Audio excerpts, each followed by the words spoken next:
गाल पे कम मदीने जो शहरा चो सुभान अल्लाह सुभान। हदीस तो बुधाया था हदीस आई मुझी चैलेंज है हदीस के को गलत साबित करे उनके लख रुपयो इनाम दी लख मिस्कीन आया पर पिन्नी बिड़ी दुसे मुझा दोस्त है के चैलेंज को करे हदीस के गलत साबित करे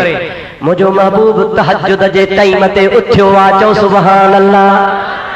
डाढे चो सुभान अल्लाह। मुझे हबीब वुजू कयो आ महबूब जी घर वारी सुती पई याद से पई न जे नबी पाक हथ धोता वरी गुरड़ी कई वरी नक के पानी ॾिनो वरी मुझे मुस्तफा करीम मुंह धोतो मुंह धोण खां पोइ मुझे महबूब पाजो बाहूं धोतियूं बाहूं धोई मुझे महबूब पाजे मथे जी मख कई अञा पेर कोन धोता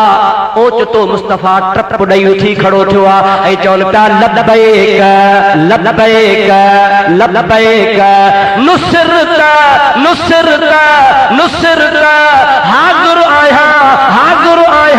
लब्बैक माना हाज़िर आया तुझी मदद थींदी टे दफा ये अखर मुस्तफा चई वेही रहो पेर धोई मुस्तफा सुन्नत नफल पढ़ो नफल पढ़ी जमल वांदो थियो वा घर वारी नबी करीम के चवे थी या रसूल अल्लाह कैसा पे ॻाल्हायो चओ सुभान अल्लाह कैखे पे लब्बैक लब्बैक चयो हाज़िर आया कैखे पे चयो नुसरत तुझी मदद थींदी हाज़िर आया पहुतो साए तुझी मदद थींदी माण्हू त हुयो कोन साईं कैसा पे ॻाल्हायो कुर्बान हबीब जी ज़ात ता कुर्बान यतीमन जे यार ता कुर्बान अड़ियन जे आधार ता कुर्बान उम्मत जे वालियता कुर्बान सवा लख नबी जे सरताज ता पांजे घर वारी खे थो चवे ओ उम्मे सलमा जी उकबिला मदीने खां 50 मैल परे हिकड़ो मुंहिंजो उम्मती मुझे ज़ियारत लाइ पे आयो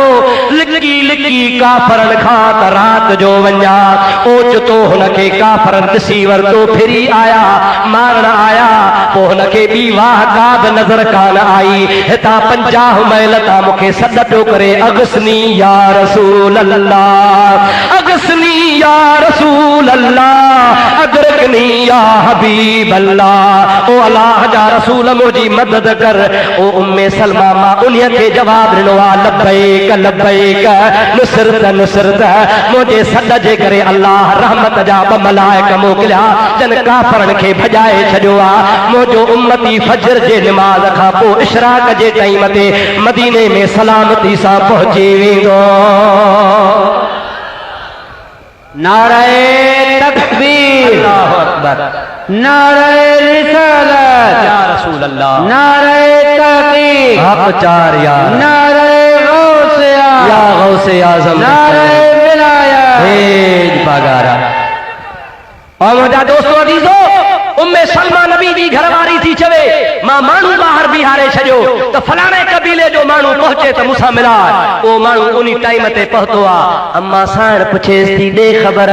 छा तो सा मामले मां रास्ते में थियो उन सजो किस्सो कयो तो मां लिखी रसूलुल्लाह दे आयस पे काफरन के रात जो ॾिसी वरतो बी वाह का नहीं मारियो पे मां मुस्तफा के सॾ कया पर अम्मा खुदा जो कसम मां पाण 50 मैल ते आवाज ॿुधो लब्बैक लब्बैक लब्बैक नुसरत पोइ मूंखे पक थी वई त मुंहिंजी मदद थींदी ॿ हिकिड़ा माण्हू आया मूं सुञाता कोन नूरानी लिबास सां नूरानी घोड़नि ते सवार हा काफरनि खे मारे भॼाए कजऊं ऐं मां मुहम्मद जो ग़ुलाम पहुची वियो आहियां। मालूम थियो त मुंहिंजे मुस्तफा के परपुट सहाबी भी सॾींदा हा चो केर सॾींदा हा ॾाढे चो केर सॾींदा हा असहाब सगोरा भी सॾींदा हा ऐं महबूब करीम उनखे फरियाद जो जवाब बि ॾींदो हो। मालूम थियो त सॾणु शिरक नाहे हाओ सॾणु तॾहिं शिरक आहे जॾहिं अल्लाह सम्झी सॾियो पर जे अल्लाह जो बंदो ऐं अल्लाह जो महबूब सम्झी सॾबो त शिरक नाहे ऐं सॾ में मुंहिंजो मोहम्मद साणी आहे चओ सुभान अल्लाह ॾाढे चो सॾ में